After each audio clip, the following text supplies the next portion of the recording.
Hi guys, don't forget to like, share and subscribe to the propaganda machine. So this is the 5 things we learned from the Arsenal game. So Arsenal beat Wolves 2-0, and as we always start with, we start with a little match recap.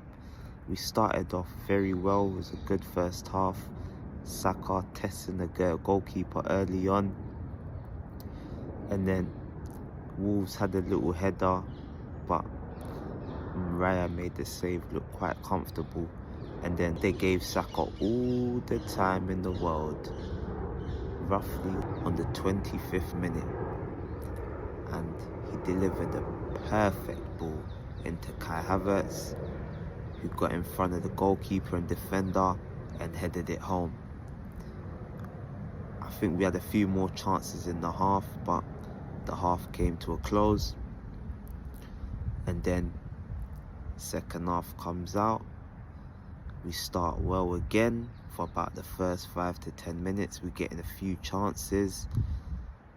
Havertz should have put the game to bed. He didn't.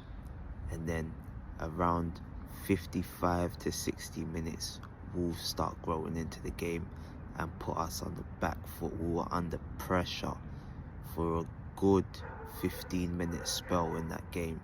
It weren't looking good, but the star boy sealed the game, smashed it home. So that's the recap. Now we go into the 5 things we learned for the game. The first thing, number 1, Zinchenko.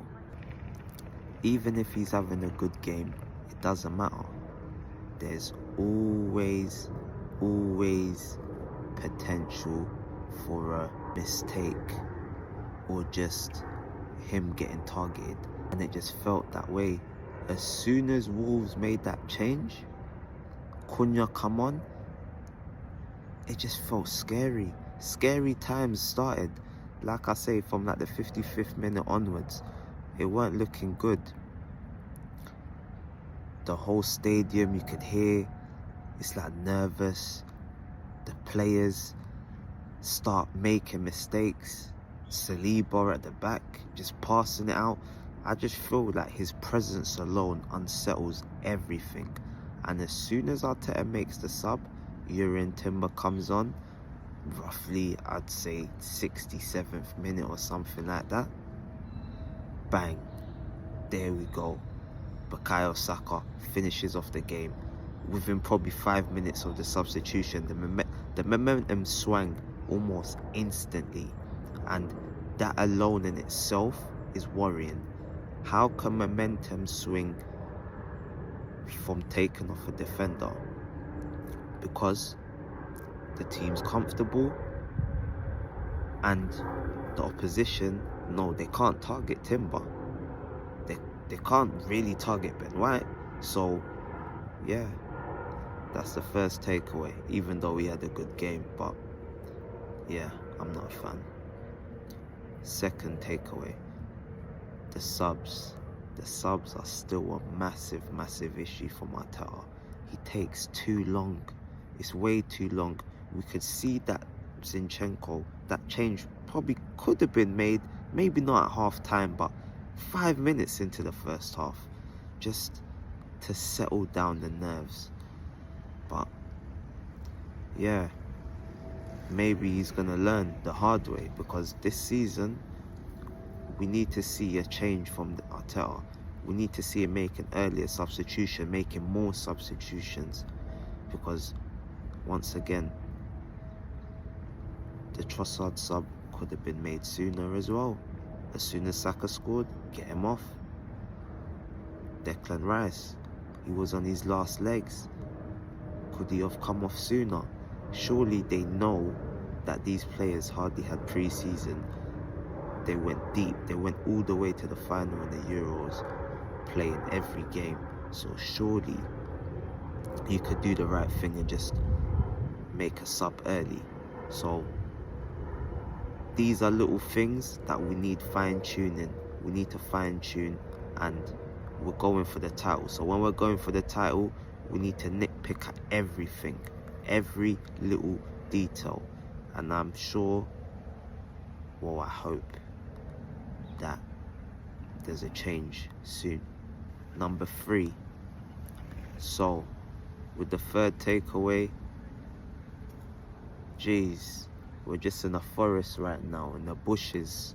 The wildlife's trying to get me right now. But yeah, so the third takeaway, this is the players on the whole. Sluggish, sloppy, just switching off. Thomas Partey, sluggish. He's not scanning before he gets the ball and losing the ball in dangerous positions. I'm sure he probably done it at least 3 times, and I think Arteta said something in the interview about him. So he's one player. Saliba, sluggish again, just passing the ball. That's not like him, just passing the ball to the opposition. It was 1-0, passed the ball to Cunha. Lucky Cunha's just come back from a hamstring, and I don't really class him as a clinical player, so we didn't get punished. Then Yuri Timber, he started doing it as well. Got overconfident. It's 2-0. Let's see out the game, get the clean sheet. He's beat one man, then he's gone back for seconds, and they've took the ball. So what we need to see is that quickly be erased from our game, because we have Aston Villa next, and if we are sluggish and sloppy on the ball, we will be punished. We will be punished. We can't get away with that. We saw the Fulham game last season. Lapses of concentration, can't keep doing that. Because after that Fulham game last season, where they had 10 men and we contrived to throw the lead away, those 2 points, if we got those 2 points, we'd be reigning champions. So we've got to do better. Number 4. So my 4th takeaway,